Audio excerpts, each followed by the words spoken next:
Hi everybody, I'm Rin, and I recently got to attend the Final Fantasy XIV media tour for the expansion Endwalker, and it was awesome because I got to try out Dog Knight.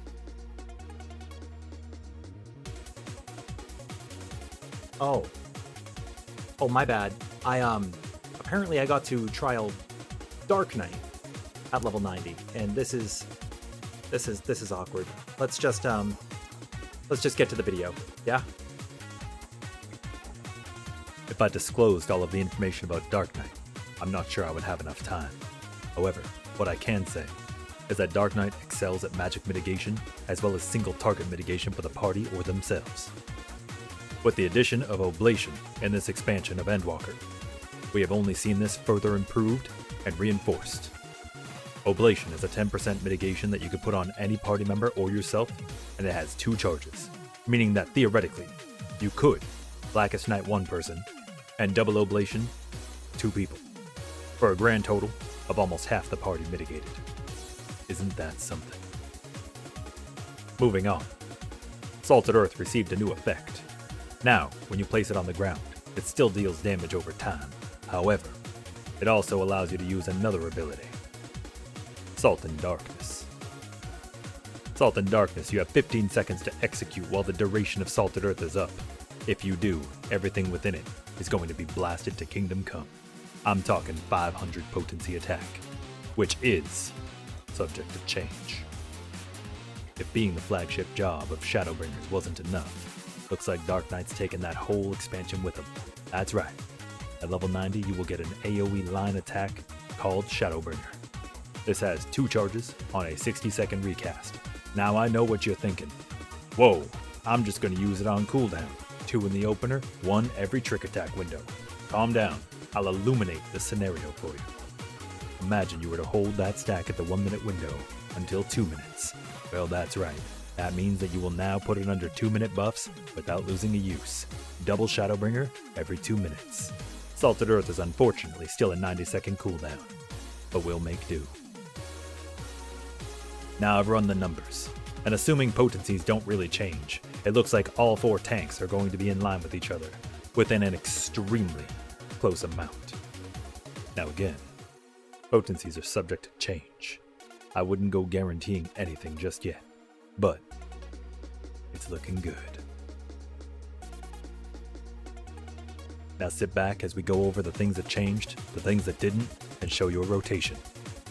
I've got some thoughts on Blood Weapon later on in the video. I hope you'll enjoy them.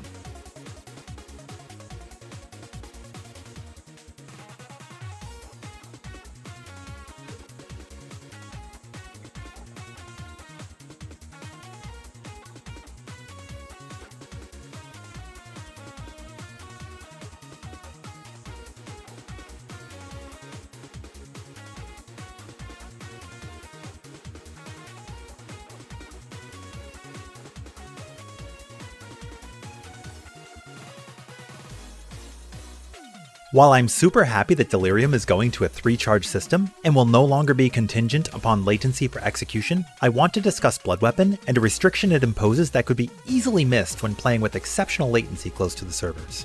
Blood Weapon is extremely strict, and landing all 5 GCDs for full value is incredibly difficult, and Delirium is super lenient by comparison. Now, I said GCD specifically because, well, a few of our Dark Knight GCDs are actually spells. This means they have a flat 2.5 second recast and they're not affected by skill speed. This leads me to my next notion.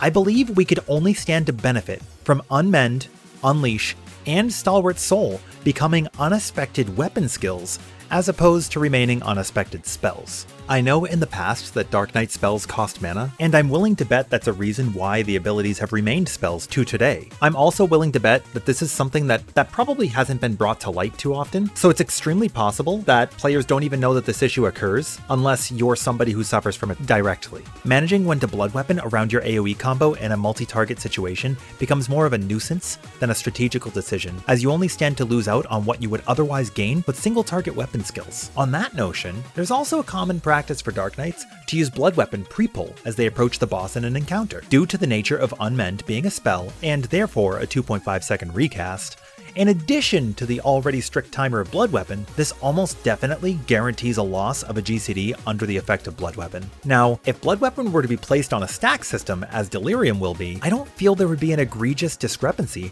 nor an unfair advantage to Dark Knight power levels. Instead, I feel they would get a much needed quality of life change that would really only stand to level the playing field of players of various latencies around the globe. What do you all think? Have you experienced this before? Do you feel this would be too strong of a change or too weak? It's nice food for thought, but we are here to look at what we got to experience at the media tour, and Dark Knight feels super sweet. Let's continue. Salted Earth now grants you the access to a new OGCD, Salt and Darkness. Salt and Darkness is a 500 potency AoE to anything standing inside of the Salted Earth. To use it is pretty simple. You simply activate Salted Earth again, and it pulses the Salt and Darkness. However, if you don't activate Salt and Darkness before Salted Earth expires, you lose the use. I have demonstrated an example below. I have demonstrated an example of losing it, as well as activating it below.